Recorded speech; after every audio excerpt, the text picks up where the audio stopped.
It's a make or break case today, as the Karnataka High Court in a very short while from now is taking up this case and is going to give its verdict in the appeal filed by the former Chief Minister of Tamil Nadu. Let's go across to Sam Daniel, who's right outside Karunanidhi's house in Chennai.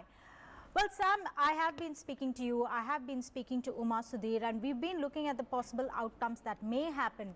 And one could be that if Jayalalithaa is out and she comes back as the Chief Minister, then she's possibly even going to call for early elections. So every development either way is going to be watched by the Karunanidhi camp very closely.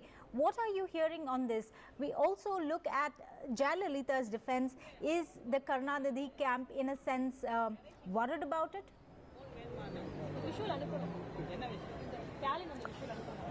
Well, Kulsum, I come to you from outside Karunanidhi's Gopalapuram residence in Chennai, and yes, the buzz is that if Jayalalithaa was to be acquitted, then the party cadre feel that it could be a great opportunity for Jayalalithaa to call for early elections and possibly try for a consecutive second term as Chief Minister, because elections are due in Tamil Nadu next year.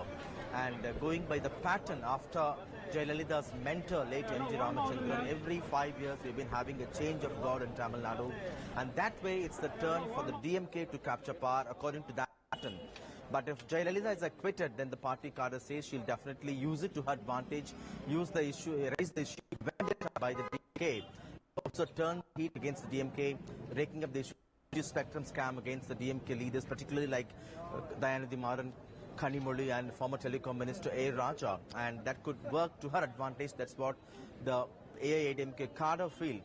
But if there is going to be an upholding of the conviction by the trial court, then it certainly advantages the DMK, because essentially this case has been fought like a DMK's case, because in the year 1996 it was the DMK that registered an FIR following the complaint by Subramanian Swamy. The DMK fought again in the year 2001 to move the case outside Tamil Nadu. It went to the Supreme Court, and in 2003 the case was transferred to a special court in Karnataka.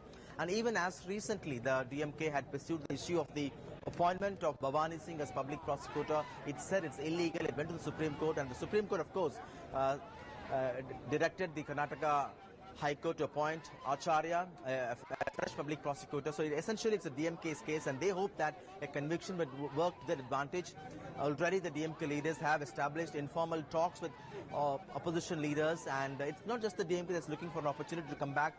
Other political parties like the PMK and DMDK also are trying to capitalize if there is a conviction. They also want to lead an independent front. So whichever way the verdict goes, certainly is going to have a great impact in politics in Tamil Nadu. Kulsum.